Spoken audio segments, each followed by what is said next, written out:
মন্ত্ৰী জয়ন্ত মল্ল বৰুৱাক নাবালক আখ্যা বিধায়ক অখিল গগৈ প্ৰাক্তন সাংসদ ৰাজেন গোহাঁই প্ৰসংগৰ আঁত ধৰি অখিল গগৈয়ে জয়ন্ত মল্ল বৰুৱাক নাবালক বুলি অভিহিত কৰে।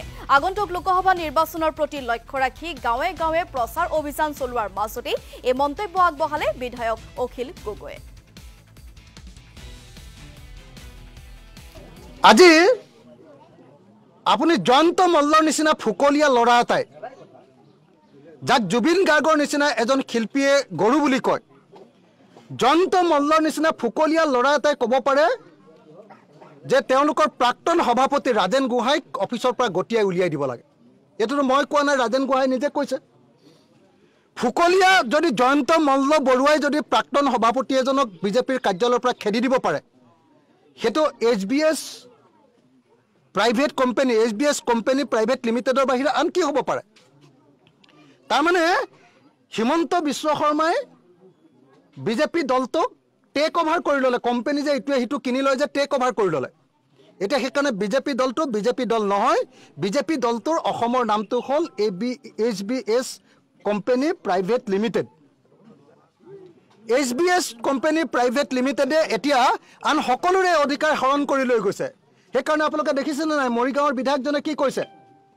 মৰিগাঁৱৰ বিধায়কজনে কৈছে যে এতিয়া অসমততো বিধায়ক থাকি কোনো লাভ নাই, বিধায়কৰ কোনো ক্ষমতাই নাই। সব কাম এতিয়া বিধায়কৰ পৰিৱৰ্তে হিমন্ত বিশ্ব শৰ্মাৰ যিটো গুণ্ডা বাহিনী, সেই গুণ্ডা বাহিনীটোৱে পৰিচালনা কৰে। আজি আপুনি জয়ন্ত মল্লৰ নিচিনা ফুকলীয়া ল'ৰা এটাই যাক জুবিন গাৰ্গৰ নিচিনা এজন শিল্পীয়ে গৰু বুলি কয়, জয়ন্ত মল্লৰ নিচিনা ফুকলীয়া ল'ৰা এটাই ক'ব পাৰে যে তেওঁলোকৰ প্ৰাক্তন সভাপতি ৰাজেন গোহাঁইক অফিচৰ পৰা গটিয়াই উলিয়াই দিব লাগে। এইটোতো মই কোৱা নাই, ৰাজেন গোহাঁই নিজে কৈছে। ফুকলীয়া যদি জয়ন্ত মল্ল বৰুৱাই যদি প্ৰাক্তন সভাপতি এজনক বিজেপিৰ কাৰ্যালয়ৰ পৰা খেদি দিব পাৰে, সেইটো SBS private company SBS company private লিমিটেডৰ বাহিৰে আন কি হ'ব পাৰে? তাৰমানে হিমন্ত বিশ্ব শৰ্মাই বিজেপি দলটোক টেক অভাৰ কৰি ল'লে। কোম্পানী যে ইটোৱে সিটো কিনি লয় যে টেক অভাৰ কৰি ল'লে।